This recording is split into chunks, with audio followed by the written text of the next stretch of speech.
Pemirsa, pihak Ponpes Al-Qosini Buduran Sidoarjo semakin memperketat dan mensterilkan lokasi musola yang ambruk. Orang-orang yang tidak berkepentingan termasuk awak media dilarang untuk masuk. Upaya evakuasi korban musola Pondok Pesantren Al-Qosini Buduran Sidoarjo yang ambruk hingga Selasa siang ini terus dilakukan. Tim SAR gabungan terus berupaya melakukan penyelamatan dan evakuasi korban yang masih terjebak reruntuhan bangunan roboh.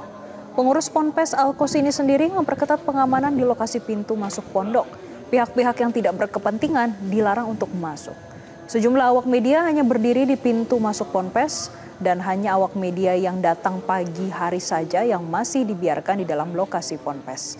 Sementara itu untuk memperlancar proses evakuasi Jalan Raya Buduran arah ke Surabaya ke Sidoarjo dilakukan buka dan tutup. Kendaraan roda 4 dari arah Surabaya ke Sidoarjo diarahkan ke Jalan Lingkar Timur.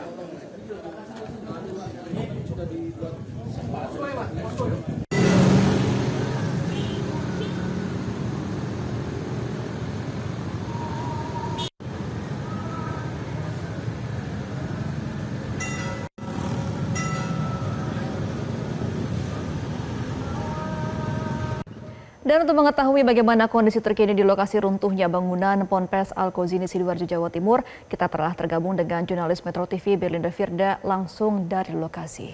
Selamat siang Belinda, bisa Anda sampaikan bagaimana proses evakuasi yang berlangsung hingga siang hari ini? Selamat siang Jessica dan Gemma, pemirsa, proses evakuasi ini masih terus dilakukan. Namun bisa saya gambarkan kondisi saat ini di Kecamatan Buduran, Kabupaten Sidoarjo, Provinsi Jawa Timur ini mendung dan saat ini gerimis. Hujan ringan ini terjadi di sini, diharapkan ini tidak menjadi hambatan bagi proses pencarian yang masih terus dilakukan oleh tim SAR gabungan. Karena memang sejak kemarin sore upaya pencarian ini terus dilakukan dan hari ini ada upaya untuk percepatan proses evakuasi dengan menambahkan personil yang baru saja tiba dan sudah bergabung dalam proses pencarian. Ini ada tim dari Jakarta dan juga Semarang.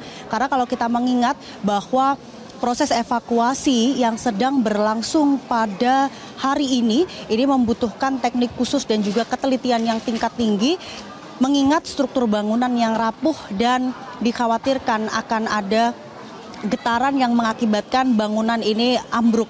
Karena kita mengingat bahwa masih ada tanda-tanda kehidupan, sinyal yang didapatkan oleh tim SAR gabungan bahwa di bawah reruntuhan ini masih ada korban yang bisa diajak komunikasi sehingga hingga siang hari ini terus diberikan asupan makanan, kemudian juga oksigen ini juga terus diupayakan dan proses evakuasi ini juga menghadapi beberapa tantangan, diantaranya rasa harap cemas yang besar dari anggota keluarga ini mendorong mereka untuk beberapa kali mendekat ke area TKP dan ternyata banyaknya massa yang berkerumun ini berdampak pada getaran suara yang dirasakan oleh tim SAR gabungan ketika mereka berada di bawah reruntuhan.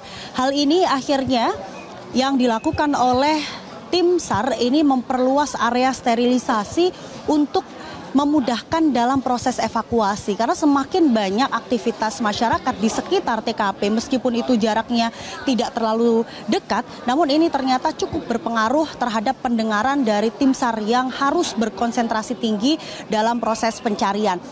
Dan memang bisa saya gambarkan tadi disampaikan juga oleh Wakil Gubernur Provinsi Jawa Timur Emil Elestianto Dardak bahwa hingga hari ini memang ada 5 zona untuk titik pencarian di tempat kejadian perkara atau tepatnya adalah gedung musola yang ambruk di Ponpes yang ada di Buduran Sidoarjo ini. Dan memang karena ada 2 zona yang sangat tidak mungkin untuk dilakukan pencarian, maka untuk sementara ini difokuskan di 3 zona. Dan disinyalir ini dari data yang kami dapatkan diduga ini sementara ada 7 korban yang estimasinya masih berupaya untuk dievakuasi di bawah reruntuhan. Namun memang hingga saat ini bisa saya gambarkan pemirsa bahwa di kampus 2 ini adalah posko yang disediakan oleh pihak Ponpes untuk orang tua atau wali santri yang masih terus menunggu kabar dari anak mereka yang hilang atau masih belum ada kabar keberadaannya di mana. Sebagian besar dari mereka sudah mencari di rumah sakit yang tersedia. Ada 3 rumah sakit yang memang menjadi rujukan selama proses evakuasi korban. Mereka tidak menemukan nama-nama anak mereka di sana sehingga mereka mencari di Ponpes namun juga tidak ketemu. Akhirnya mereka datang ke sini untuk melapor ke Bidokes Polda Jawa Timur. Jadi memang ada satu posko untuk pelaporan anggota keluarga yang hilang. Dan tadi pagi kami sempat bertanya berapa setidaknya laporan orang atau anggota keluarga yang hilang di Bidokes Polda Jawa Timur ini tercatat ada 41 laporan anggota keluarga. Meski demikian, pemirsa, kita masih terus berharap ada kabar baik untuk proses pencarian korban yang masih terus diupayakan hingga hari ini karena memang alat tambahan juga terus ditambahkan. Di antaranya ada tiang penyangga dengan kapasitas lebih besar dan lebih proper begitu ya, kalau bisa dikatakan lebih siap untuk menopang bangunan sehingga bisa mempermudah proses evakuasi. Tidak hanya tiang penyangga, namun juga tim SAR gabungan ketika harus mencari di bawah reruntuhan ini juga harus memperkirakan titik-titik mana untuk membuat lubang sehingga bisa mempermudah proses evakuasi. Ini juga perlu perhitungan yang matang dan sudah ada alat-alat khusus diantaranya alat deteksi getar yang digunakan untuk mempercepat proses evakuasi. Jessica. Iya, Belinda, tadi Anda menyampaikan ada perkiraan 7 santri yang masih tertimbun dari bangunan yang ambruk. Hingga saat ini untuk data terakhir terkait dengan yang sudah dievakuasi, baik yang luka-luka dan juga meninggal dunia, ada berapa orang? Data terakhir yang kami dapatkan di posko tempat saya melaporkan saat ini ada 102 yang terhimpun dan terupdate secara berkala di papan pengumuman yang tersedia, di mana kalau kita rinci 102 korban ini ada 91 korban yang melakukan evakuasi mandiri pasca kejadian pada hari Senin sore kemarin pukul 15 waktu Indonesia Barat. Kemudian sisanya ada 11 korban yang harus dievakuasi dengan upaya-upaya tim SAR gabungan dalam proses evakuasi karena tertimbun reruntuhan. Jadi total sementara korban keseluruhan yang sudah terhimpun dan berhasil dievakuasi serta masih dalam proses perawatan di 3 rumah sakit ini ada 102 dan juga terkonfirmasi baru saja kami mendapatkan update bahwa kalau kemarin ada 1 korban meninggal dunia dan hari ini bertambah ada 3 korban meninggal dunia. Tidak hanya para korban yang masih dilakukan perawatan intensif di sejumlah rumah sakit yang ada di Sidoarjo, namun juga ada sejumlah korban yang memang dinyatakan dari pihak rumah sakit ini sudah boleh pulang dan sudah kembali ke kampung halaman.